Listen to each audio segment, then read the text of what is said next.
नमस्कार, मैं हूं नवीन जौहर रिलायबल मीडिया नेटवर्क से।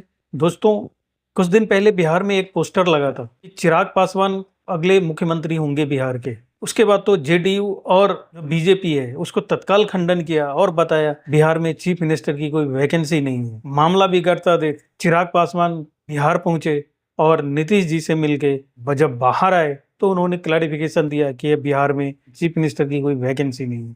लेकिन चिराग पासवान के अंदर जो चीफ मिनिस्टर का पोस्ट है वो बार बार गुलाटियां मारते रहता है, और जब अभी इलेक्शन आने वाला है तो बहुत तेजी से गुलाटियां मार रहा है और अपना स्टेटमेंट दे रहे हैं। अभी उन्होंने स्टेटमेंट दिया है कि मैं बिहार में विधानसभा का चुनाव लड़ना चाहता हूँ। बीजेपी ने तो क्लियर कर दिया कि लड़ सकते हैं, कोई दिक्कत नहीं है। लेकिन क्या ये इतना आसान है? सेंट्रल की पॉलिटिक्स छोड़कर यहाँ की जो केंद्रीय मंत्री है उसका पोस्ट से रिजाइन करके बिहार में चुनाव लड़ना, क्या ये चिराग पासवान के लिए इतना आसान है?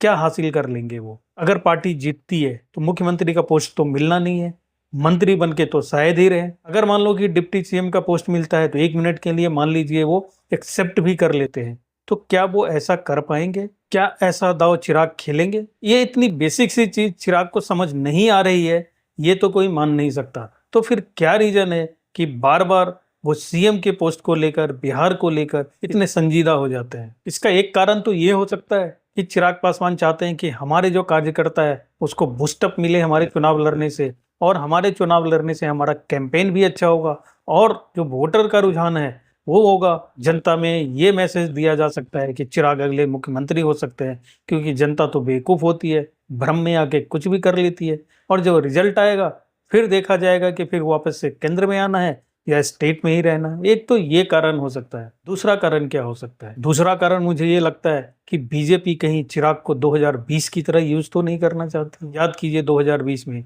चिराग पासवान एनडीए से अलग होकर चुनाव लड़ रहे थे और जेडीयू के खिलाफ सारे कैंडिडेट खड़ा कर दिए थे, और पब्लिक में जाके ये बोलते थे कि मैं मोदी जी का हनुमान हूं। तो जो एनडीए का वोट था वो छिटक भी नहीं रहा था, एक साथ था, इंटैक्ट था, और जेडीयू के वोट कट रहे थे। तो क्या उस तरह से ये अभी बीजेपी खेल कर रही है? क्या उस तरह से बीजेपी खेल करना चाहती है 2020 की तरह? चिराग पासवान के इसी मूव से जेडीयू 45 के अंदर सिमट गई थी। दोस्तों, बीजेपी भी इस बार यही चाल चलना चाहती है। ऑपरेशन सिंदूर का तो पूरे देश में माहौल बना हुआ है और मोदी जी का लीडरशिप है ही, बार बार बिहार जा भी रहे हैं। अगर इस बार जेडीयू की सीट कम हो गई और बीजेपी कहीं 100+ पे जीत गई तो फिर नीतीश का चीफ मिनिस्टर बनना मुश्किल हो जाएगा और बीजेपी अपना मुख्यमंत्री दे गई। लेकिन अगर बीजेपी अपना मुख्यमंत्री देती भी है तो उससे चिराग को क्या फायदा होने वाला है?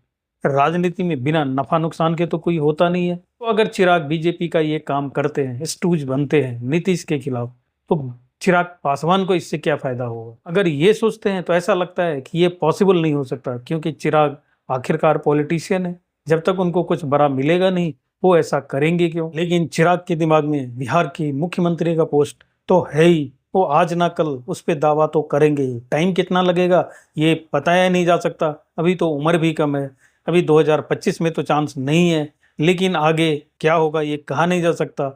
अगर बीजेपी से या तो अलग होके लड़े और दूसरा कॉम्बिनेशन बनाए तो हो सकता है, या बीजेपी में शामिल हो जाए तो हो सकता है। तो क्या बीजेपी कहीं ये दाव तो नहीं खेलना चाहती है कि जेडीयू को कमजोर करा के और चिराग को कैंडिडेट बना दे चीफ मिनिस्टर का? होने को कुछ भी हो सकता है। राजनीति हमेशा संभावनाओं का खेल होती है, लेकिन जैसे जैसे चुनाव आएगा, नजदीक आएगा, वैसे वैसे हर पॉलिटिकल पार्टी अपना पत्ता खोलेगी और पता चलेगा पूरी जनता को, देश को, कि बिहार में वो किस करवट बैठने वाला है। दोस्तों, अगर आपने अभी तक चैनल को सब्सक्राइब नहीं किया है तो कर लीजिए और वीडियो को लाइक और शेयर करना ना भूलना दोस्तों। धन्यवाद।